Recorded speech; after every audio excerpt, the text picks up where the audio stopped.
화면이 안 보이네요, 아직. 네, 지금 공유하겠습니다.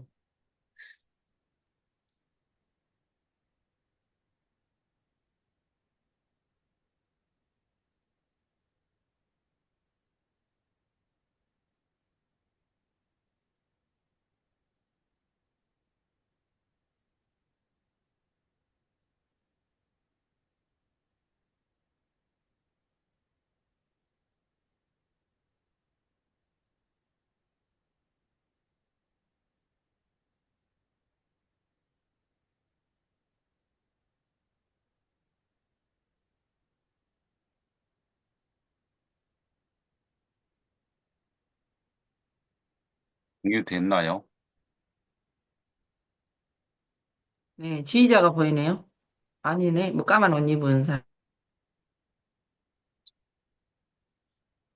소리 들리시나요? 소리가 안 들리네요. 소리 공유랑 그렇죠. 같이 해주세요. 예.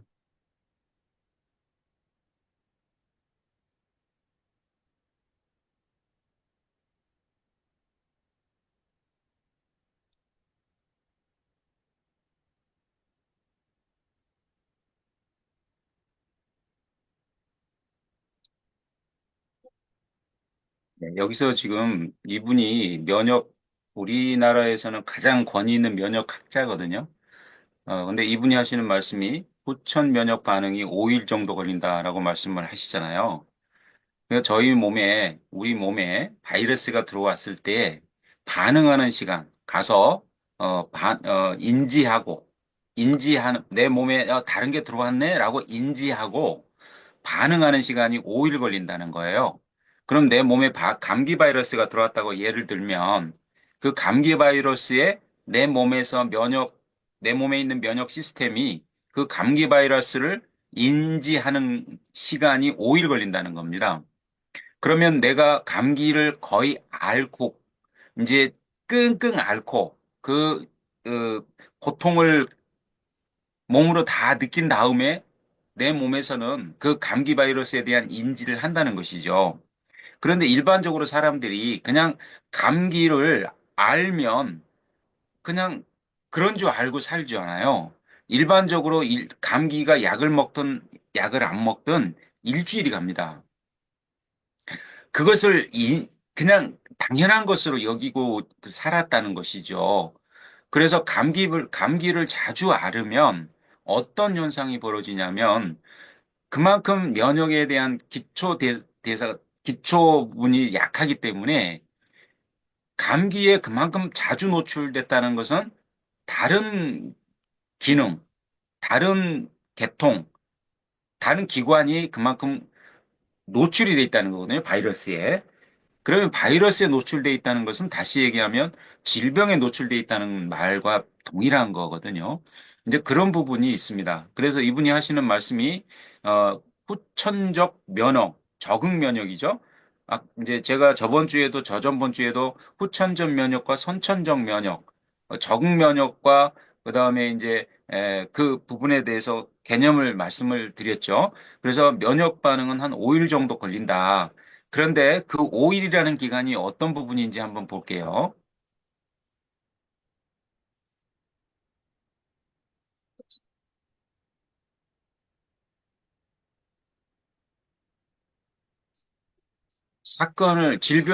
바이러스를 퇴치하지 못한다는 거죠.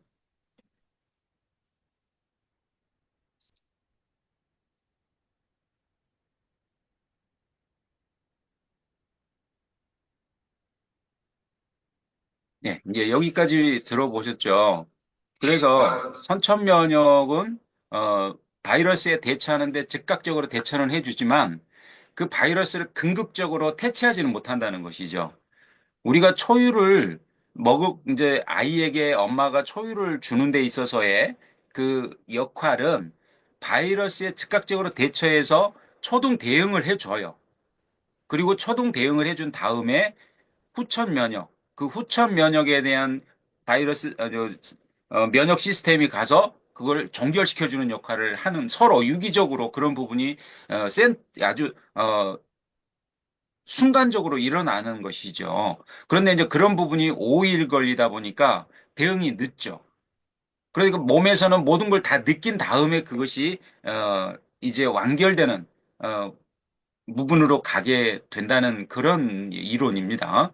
자, 그런데 이제 다음 하나 더 볼 영상은 이 트랜스 팩터라는 기능이 어떤 기능을 하는지에 대해서입니다. 이 부분이 왜 그럼 중요한 것인가 말씀을 드릴게요. 아니, 잠깐요.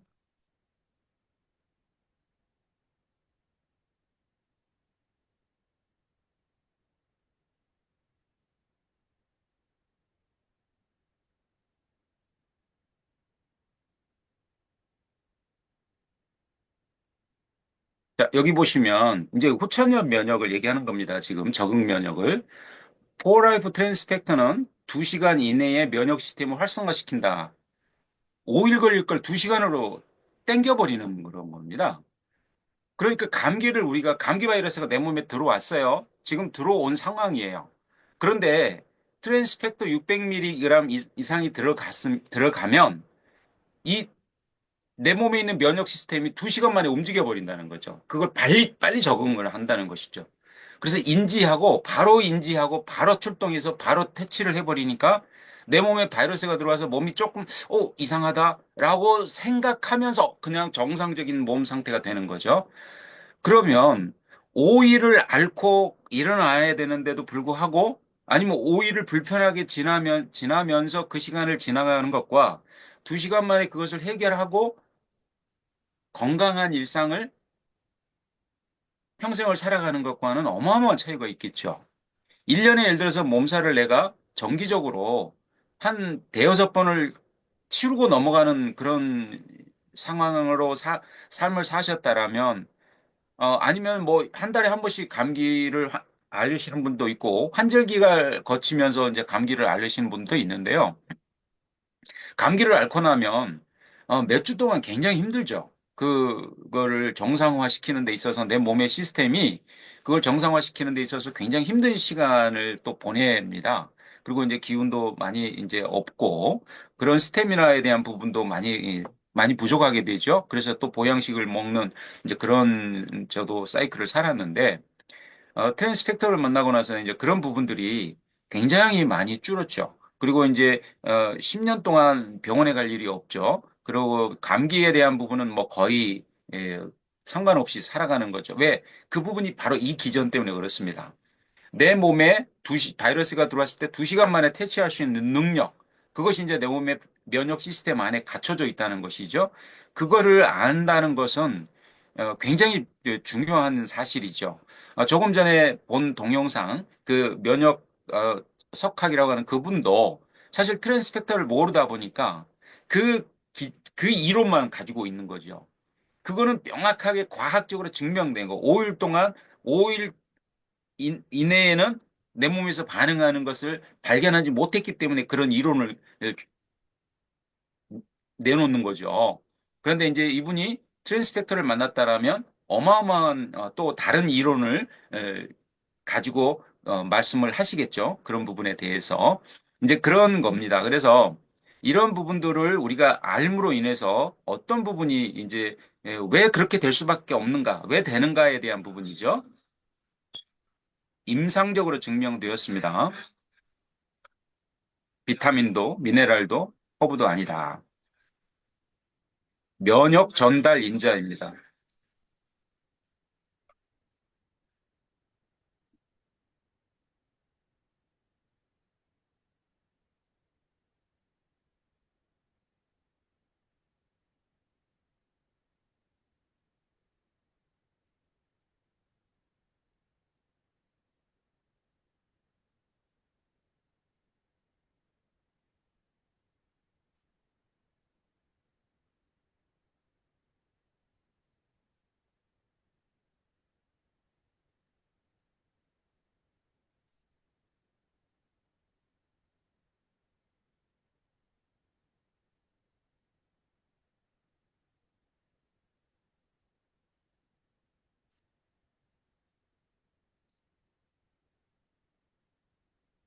왜 교육을 여기서부터 시작할까요?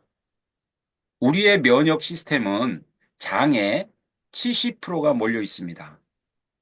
장 환경이 어떻습니까? 우리 몸에서 가장 장 환경이 극단적으로 면역이 필요한 곳이 장이지 않습니까? 예, 노폐물이 가장 많고 이 부분에서 장이 건강하지 않으면 뇌가 건강하지 않습니다. 장청내청이라고 하죠. 그것처럼 우리 몸의 면역 시스템의 비율이 70%가 70에서 75%가 장에 몰려 있습니다.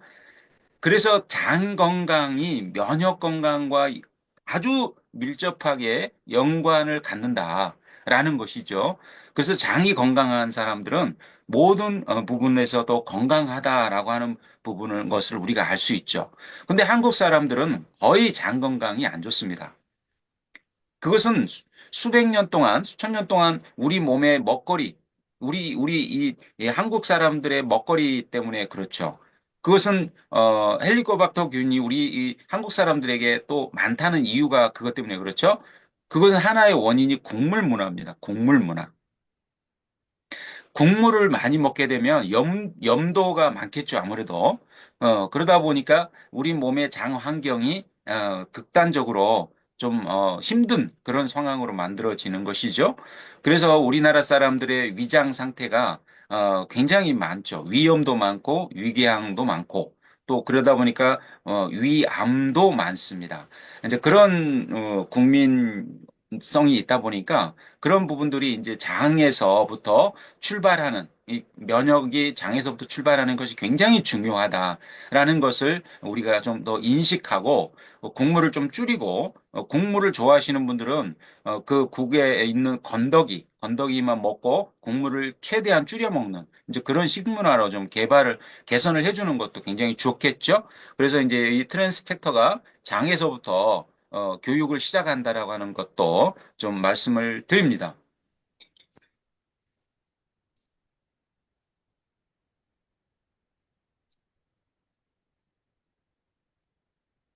우리 몸에 지금 혈액 속입니다, 여기가.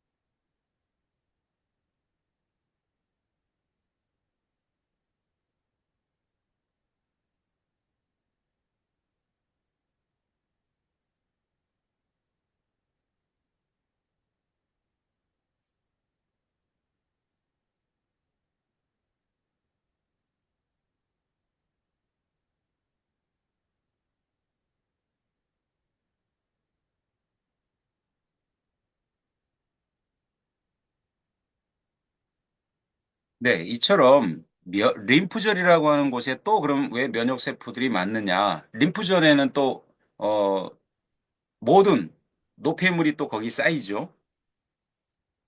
이 기능이 아주 신비합니다. 우리가 인체를 처음에 만들어내신 조물주께서 인간에게 가장 기여할 수 있도록 인간에게 가장 큰 선물을 주신 것이 면역이라고 하는 것이죠. 그 면역을 교육하고 똘똘하게 만드는 것이 트랜스펙터라는 것이죠. 그 트랜스펙터는 우리 몸에 원래 있는 것이고 그 몸을 계속 면역 시스템을 계속 교육하면서 우리 몸에서 스스로 건강해질 수 있는 자가 치유력을 가지고 갈 수 있도록 신은 우리에게 시스템 안에 장착을 해 놨습니다. 그런데 우리가 이제 일상을 살면서 스트레스, 먹는 거, 환경적인 거, 이런 것들로 인해서 그 기능이 무너지는 거죠. 저하되는 거죠. 면역 시스템이 깨져버리는, 균형이 깨져버리는 그런 이제 상태로 우리가 일상을 살다 보니까 질병과 싸워야 되는 이제 그런 부분인 것이죠.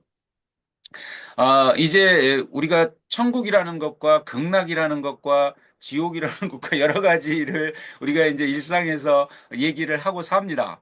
그런데 평온한 상태만 있다면, 평안만 가지고 살 수 있다라면, 우리는 그런 거 필요 없겠죠.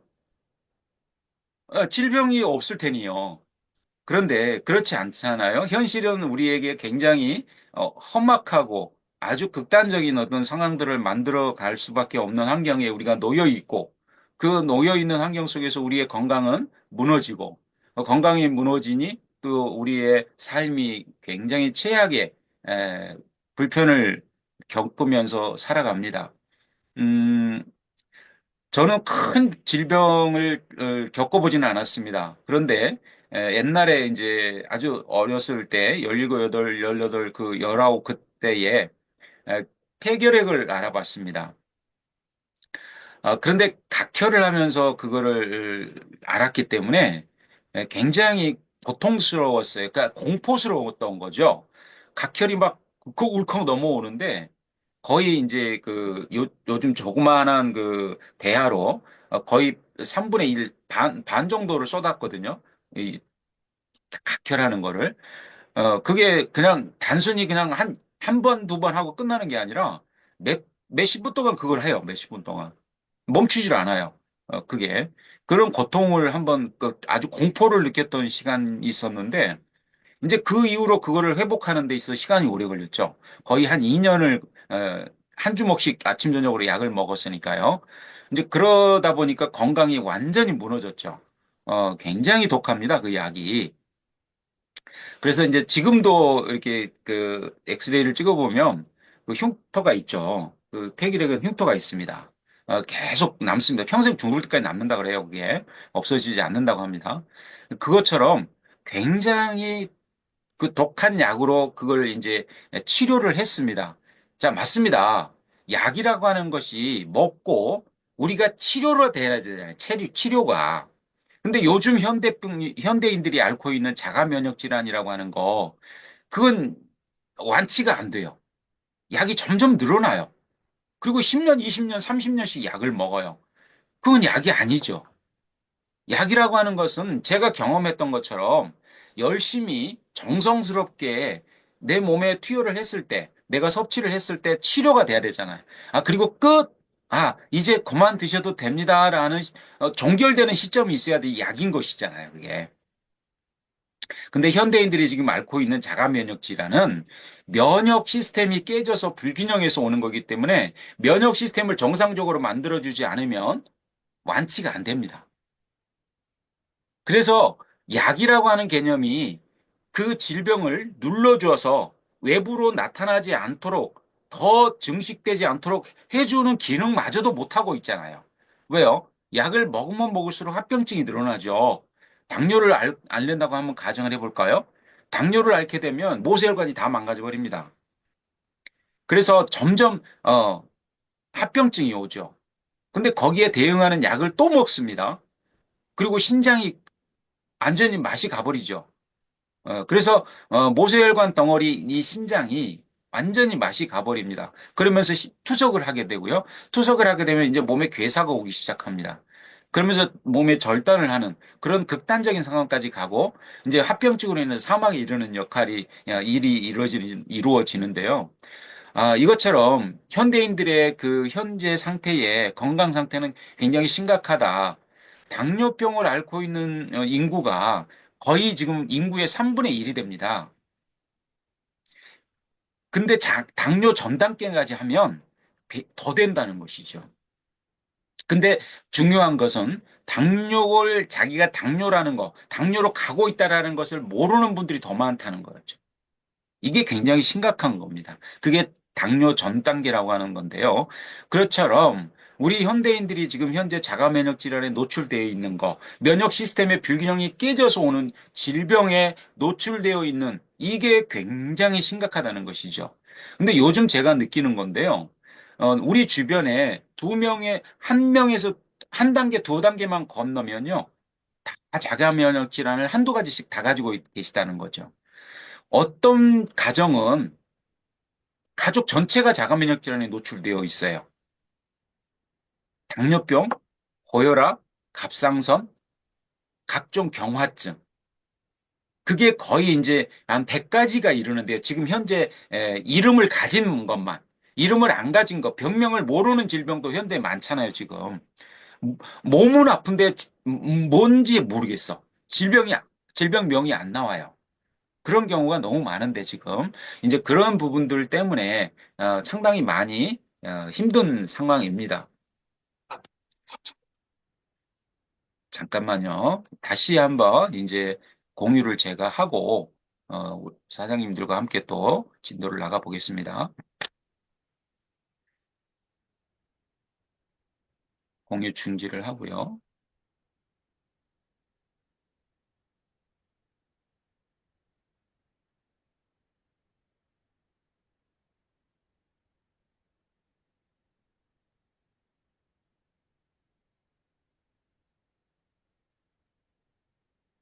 잠깐만 기다려 주십시오. 죄송합니다.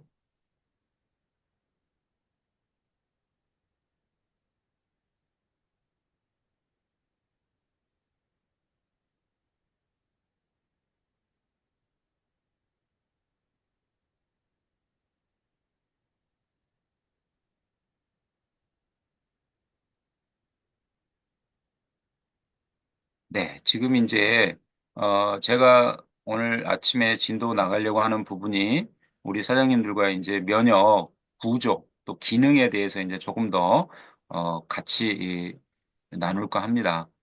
그런데 지금 이제 우리가 이제 구조는 저번에 들으셨기 때문에 들으시면, 그거를 다시 한번 정리하는 거구나, 라고 이제 개념을 가지실 거고요. 면역계의 구조와 기능에 대해서 개념을 알고 계시면 우리가 이제 건강이라고 하는 부분을 다시 한번 생각하게 되는 이제 면역 건강이라고 하는 부분을 다시 한번 생각하게 되는 이제 그런 부분입니다. 면역계의 여러 단계로 층위로 이루어져 있습니다. 면역계는 병영균의 침입을 방어하기 위해 여러 겹의 면역 시스템이 구축되어 있죠. 그걸 이제 방어 체계다 이렇게 표현을 하는 겁니다. 그래서 이는 외부에서의 공격을 효과적으로 막아내기 위한 필수적인 구조적인 겁니다.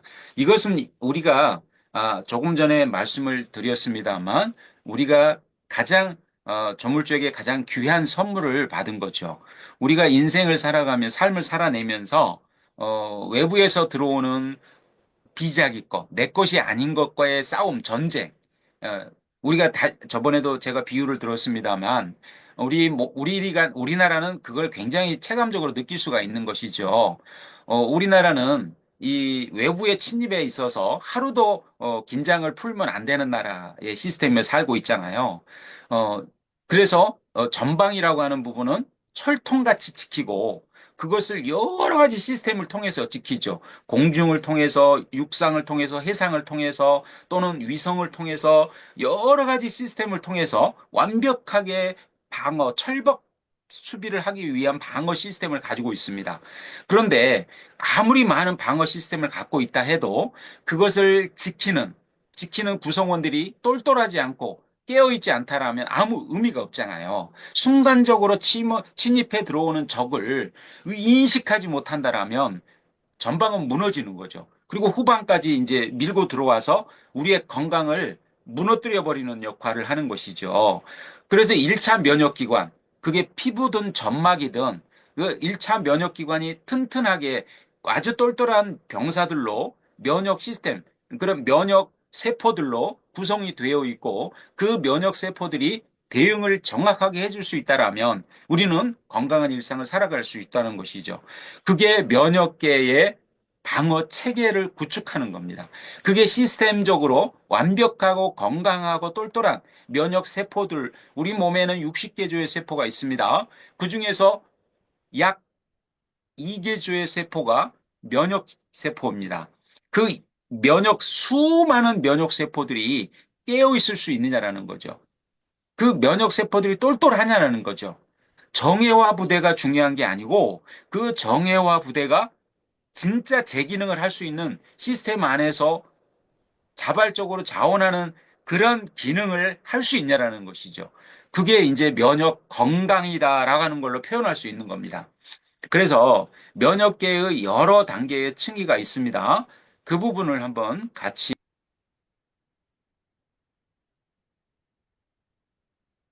잠깐만요.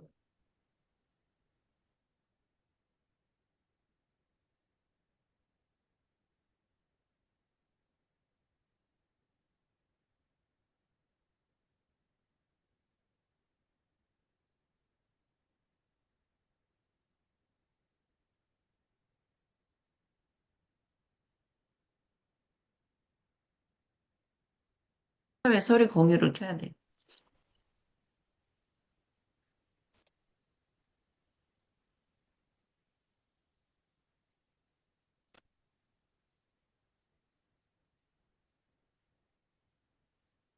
후천 면역이 되겠습니다. 선천 면역에 이어 작용하는 적응 면역은 그 힘을 발휘하려면 적어도 4, 5일의 시간이 필요합니다. 네, 이런 부분을 제가 이제 개념적으로 말씀을 드리는 거죠. 그래서 면역계의 여러 단계로 층위가 이루어져 있다. 근데 우리 몸에서는 이 순간에도 그 60개 주, 70개 주의 그 면역 세포가 각각 제 기능을 감당하고 있다는 것이죠. 그런데 그 하나하나를, 그 하나하나의 세포를 어떻게 그럼 건강하게 할 수 있어? 라고 하는 부분이 이제 우리에게 주어진 숙제입니다.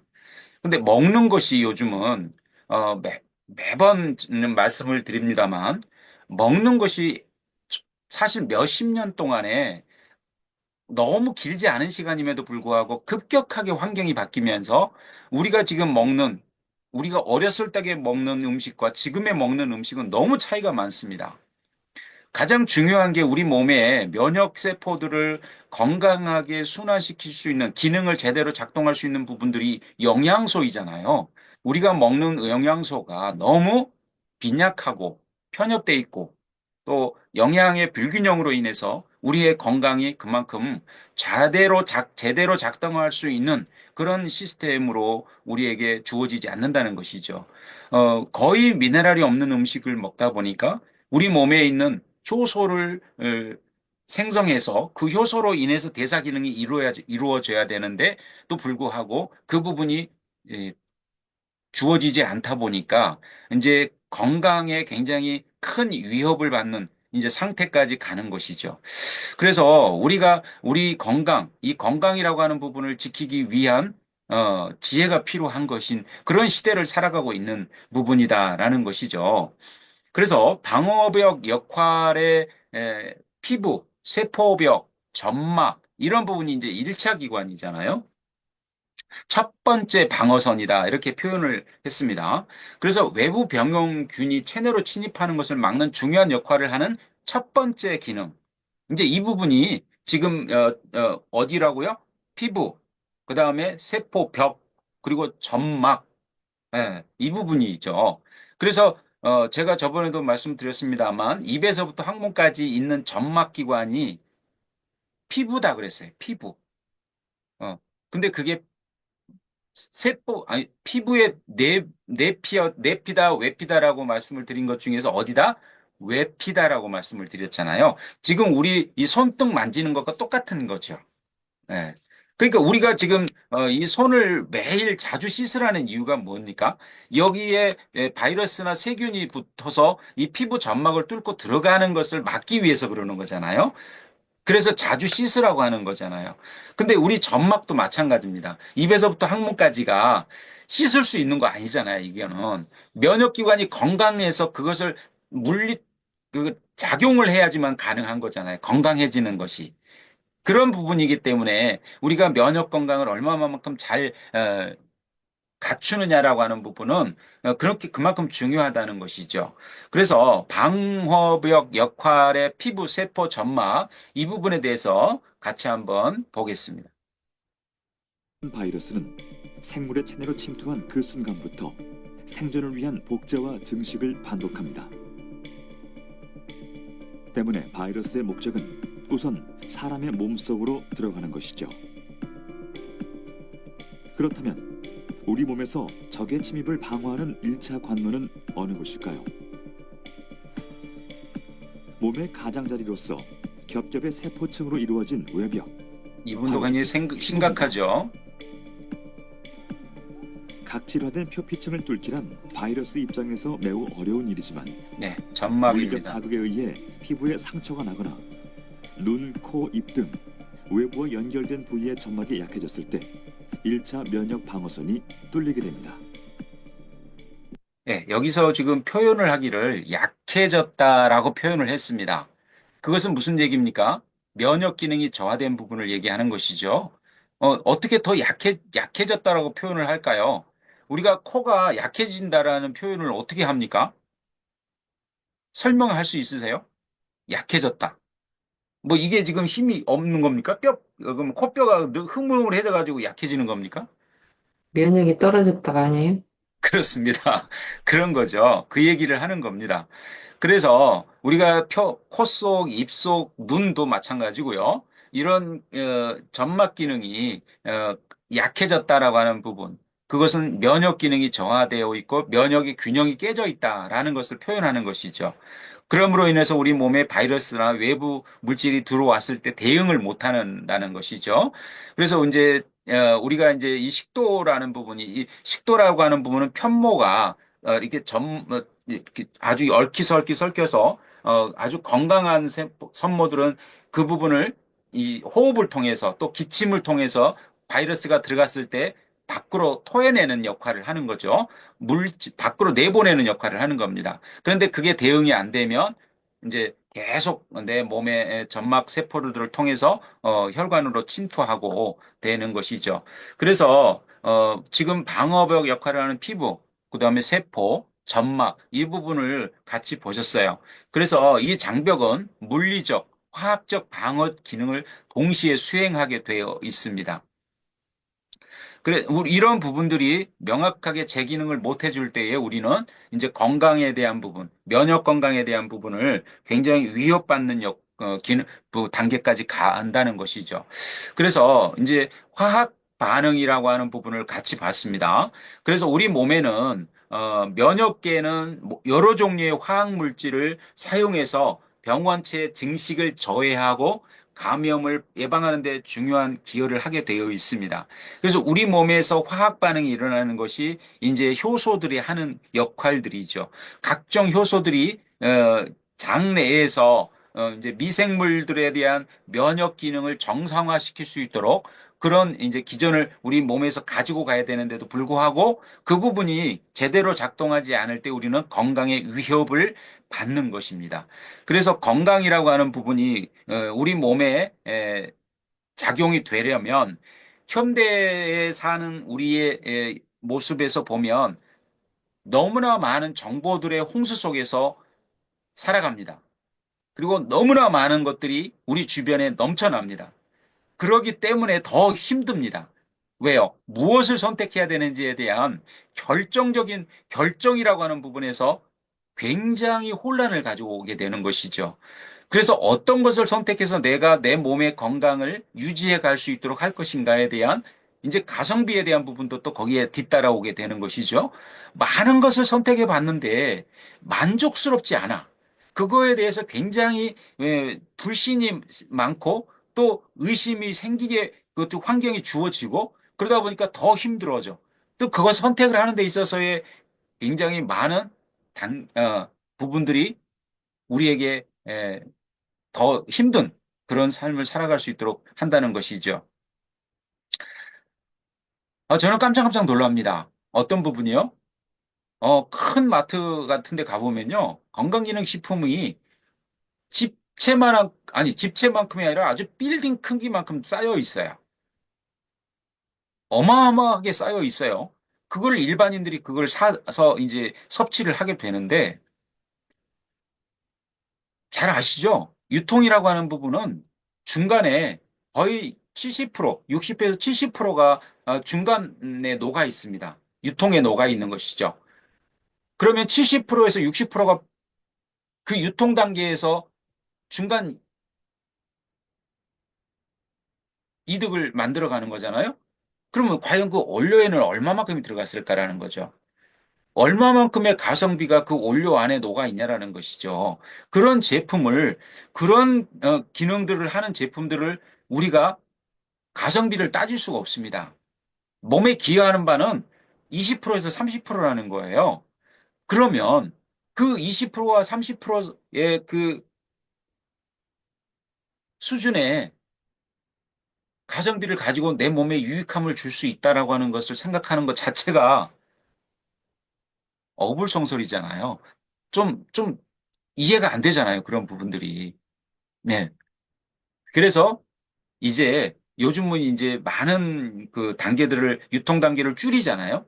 그래서 직구도 있고, 또 여러 가지 이제 그 뭐 방식을 통해서 가성비를 높이는 시스템들이 많이 준비가 되어 있습니다. 그 중에 하나가 이제 네트워크 마케팅이라고 하는 그런 직구 방식. 내가 회원 가입을 해서 바로 가입을 해서 내가 구매하는 그런 부분이죠. 그래서 유통 단계를 완전히 다 없애버리는 것이죠. 내가 직접 회원 가입을 해서 그 생산하는 그 시스템에서 바로 내가 구매를 해버리는 거기 때문에, 그런 이제 가성비에 대한 부분을 거의 이제 한 80%를 내가, 내 가성비로, 내 건강을 위해서, 기여할 수 있는 그런 시스템 안에서 내가 이제 공유를 받는 거기 때문에 그렇습니다. 이제 그런 것들을 우리는 한번 고민해 봐야 되는 것이죠. 몰라서도 못하지만 들었으면 그 부분에 대해서 한번 고민해 보고 그 부분을 선택적으로 이제는 기여를 받는 그런 이제 지혜가 필요하다라는 말씀을 드립니다. 자, 이제 장내 미생물에 대해서 한번 같이 볼 텐데요. 제가 조금 전에 말씀드렸죠. 70%의 면역 보험을 참고 이 부분이 건강해야 된다라고 하는 부분, 왜 건강해야 되는지.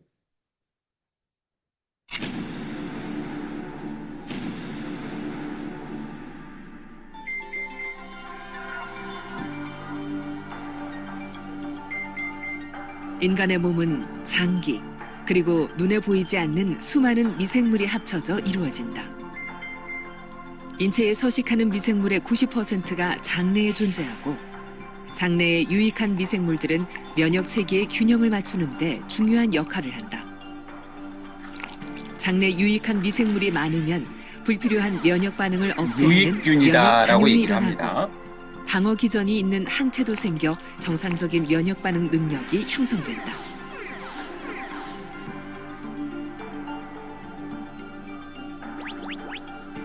그런데 항생제를 많이 먹거나 인스턴트 식품을 많이 인스턴트 섭취하거나 식품, 그 외 여러 반조리식, 가지 외부 요인 때문에 장내 유익균이 줄어들면 정상적인 면역 시스템이 작동하지 못해 알레르기 비염을 비롯한 각종 알레르기 질환에 걸릴 확률이 높아진다.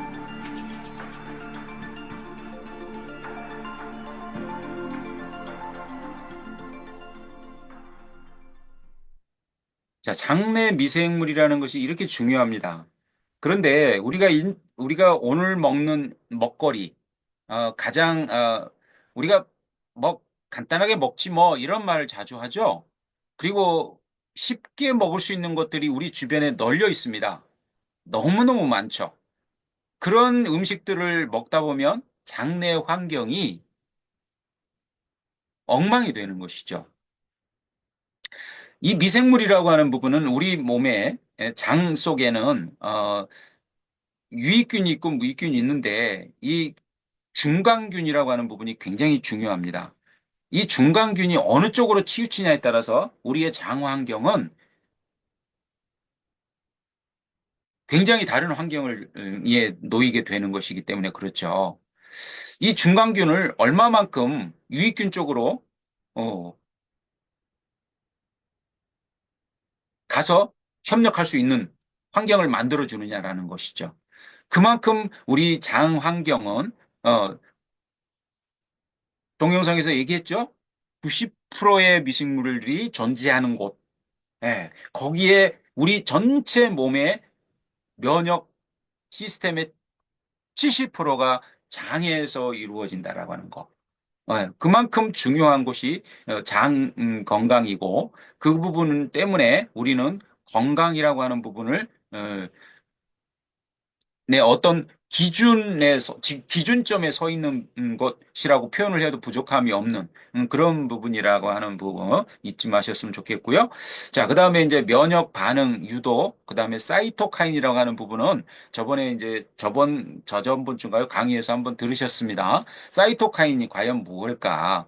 왜 사이토카인 할까? 사이토카인으로 쇼크가 와서 사망하는 것에 대해서 요즘 뉴스에 자주 나옵니다. 그래서 면역 반응 유도 및 사이토카인이 왜 방출되는지에 대한 부분까지 같이 한번 보겠습니다. 사이토카인이란 백혈구가 응원군을 요청하는 신호 물질입니다. 적혈구, 백혈구, 바이러스를 상태로 사이토카인 경고를 발령을 했습니다. 수많은 백혈구가 달려오게 되고요. 몰려온 백혈구가 병원체와 맞서 싸우게 됩니다. 그러면 좋은 거 아닌가요? 하지만 사이토카인이 너무 많이 나오면 문제가 되게 됩니다. 이른바 사이토카인 폭풍이 일어나게 되기 때문인데요. 지나친 염증으로 출혈이 안 멈추고 폐는 피와 고름으로 가득 차게 됩니다. 호흡곤란과 산소 부족에 빠지고 우리 몸은 산소 부족 상태가 되게 됩니다. 심장 기능이 떨어지고요. 간과 콩파, 장과 뇌까지 숨이 막히게 됩니다. 결국은 다발성 장기 부전으로 목숨을 잃을 수 있습니다. 그렇다면 사이토카인 폭풍은 언제 일어날까요? 바로 사스, 메르스, AI, 코로나 등 신종 바이러스와 우리 몸이 처음으로 맞닥뜨려 상대할 때 주로 발생하게 됩니다. 더구나 사이토카인 폭풍은 노인들보다는 젊은 층에게 더 많이 일어나게 되는데요. 왜 그럴까요? 젊은이들의 면역력이 더 강하기 때문입니다. 강하다라는 표현을 썼습니다. 강하다라는 것이 그럼 면역이 좋다라고 하는 걸까요? 아니죠. 우리가 일상에서 살아가면서 이런 표현을, 이런 성향을 가지신 분들이 있죠. 다혈질적이다라고 하는 표현을 우리가 한번 상상을 해볼까요? 어떤 일이 닥쳐왔습니다. 근데 세 사람이 앉아 있습니다. 근데 한 사람은 전혀 반응이 없습니다. 그 상황에 대해서. 근데 한 사람은 눈을 크게 뜨고 반응을 하죠. 근데 어떤 한 사람은 격해가지고 그 흥분을 가라앉히지 못하는 그런 상황의 성향을 가진 사람이 있습니다. 그걸 얘기하는 겁니다. 어떤 상황이 닥쳤을 때에 침착하게 그 상황을 살피고 그 상황에 대해서 대응할 것에 대한 지혜를 발휘해야 되는데도 불구하고 그런 여유를 갖지 않고 그냥 반응을 합니다. 그리고 격해져서 스스로 쇼크가 와서 쓰러져 버립니다. 그게 사이토카인입니다. 우리 몸에 외부 물질이 들어왔을 때 그 부분에 대해서 반응하고 그 부분을 어떻게 반응할 것인지 우리 면역 시스템이 바로 인지하고 이제 그게 5일과 2시간의 차이는 제가 말씀을 드렸습니다. 즉시 반응할 것인가 아니면 5일 동안 그 부분에 대해서 인지하는 시간을 가질 것인가에 대한 그 차이는 있습니다. 어떻게 이제 우리가 내 몸의 면역 시스템의 건강을 관리하느냐에 따라서 그 차이는 있습니다. 그렇지만 5일이든 2시간이든 그것에 대해서 어떻게 반응할 것인지에 대한 작전을 짜고 그 작전에 맞춰서 바로 대응을 해서 물리쳐야 됨에도 불구하고 너무 급격하게 또 많은 면역세포들이 한쪽으로 몰리는 것이죠. 침착하지 못한 우리의 면역 시스템의 기전이 발생을 해버리니까 사이토카인이 오는 겁니다. 그래서 쇼크가 오고 그 쇼크로 인해서 사망에 이르는 일이 요즘 굉장히 많다라는 것이죠. 그래서 병원체가 체내 조직을 감염시키면 면역 반응을 유도하는 세포 간의 신호 물질이 이제 사이토카인을 방출하는 신호를 줍니다. 빨리 대응해라. 저기에 지금 적이 많이 들어왔으니 일시에 그것에 대해서 반응할 수 있는 시스템으로 대응을 해줘라 라고 신호 물질을 보내면 그 면역 체계가 활성화되어서 이제 방어 메커니즘으로 인해서 강화 역할을 해주는 게 이제 우리 몸의 면역 시스템인데 그것이 일시적으로 너무 격하게 반응을 하는 부분으로 간다는 것이죠. 이제 그 부분이 사이토카인의 기능입니다. 그래서 빨리 대응을 해야 될 부분에 대해서는 빨리 대응을 해야 되겠지만 너무 과하게 반응을 해버리면 문제가 되는 것이죠. 너무 한쪽으로 예를 들어서 우리가 38선이 무너졌습니다. 38선이 무너져서 이제 적이 침투를 해옵니다. 그런데 고성, 그다음에 속초, 그다음에 여러 군데에서 후방에서 이제 그런 전방에서 그런 부분들이 여러 군데서 터졌는데 잘못 판단을 해서 한 곳으로만 적을 우리 아군을 갖다 다 침투를 시켰다고 가정을 해볼까요? 그럼 다른 데는 다 터져버리지 않습니까? 그런 것처럼 아주 세밀하게 그 부분을 조정을 하고 그 다음에 계획을 세워서 대응을 해야 됨에도 불구하고 사이토카인은 이제 그런 부분이 아니라는 것이죠. 그래서 이렇게 우리는 면역 체계가 우리 몸 안에서 하는 역할이 너무 중요합니다. 그리고 그 균형을 맞추고 아주 일정한 시스템을 가지고 일정한 기전을 가지고 우리 몸에서 작용을 해줘야 되는 것이 우리 몸의 면역 건강입니다. 이처럼 우리 몸이 면역 건강을 지키는 데는 단순하지 않습니다. 굉장히 정교하고 그다음에 정교하고 세밀하고 그다음에 촘촘하게 그 부분이 적용을 돼 줘야 된다라고 하는 것이죠. 그렇다면 그렇게 하려면 그냥 대강대강 해서 될까요? 아닙니다. 굉장히 우리가 그 부분에 대해서도 대응을 관리를 해야 되는 부분에서도 또 아주 계획적이고 아주 촘촘하고 세밀하게 그 부분을 계획을 해줘야 되겠죠. 이처럼 면역 건강은 우리의 가장 건강의 기초이기 때문에 굉장히 중요하다라는 말씀을 드리면서 오늘 강의는 여기까지 하겠습니다. 감사합니다. 수고하셨습니다. 감사합니다. 네, 자, 감사합니다. 오늘은 엄청 파워풀한 강의를 해주셨습니다. 소감 한 말씀 해주세요. 황지영 대표님. 황지영 대표님 바쁘시네요. 김현수 대표님 잘 들으셨어요? 네, 아주 잘 들었습니다. 네, 지금은 근무 중이라서 다음에 말씀드리도록 하겠습니다. 네, 감사합니다. 예. 오늘 또 강의 들어주신 분들 너무 감사합니다. 우리 김동훈 선생님 너무 고생하셨어요. 오늘 네, 또 도움이 많이 감사합니다. 됐습니다. 우리가 한 5일이나 후에 그 반응한다는 게 깜짝 놀랐어요. 그러니까 감기가 일주일은 최소 있어야 낫는다는 그 말이 딱 맞는 것 같아요. 예, 그게 이제 이론, 논리적으로 그게 설명이 되는 것이죠. 2시간 만에 그렇게 빨리 반응하니까 얼마나 좋아요. 예, 와, 멋집니다. 그런 제품이 있다는 게 너무 멋있어요. 네, 오늘 강의 잘 들었습니다. 오늘도 좋은 하루 보내시고요. 또 블로그로 하나 남겨봅시다요. 네, 수고하셨습니다. 감사합니다. 수고하셨습니다. 네, 땡큐 베리 마치. 닫을게요.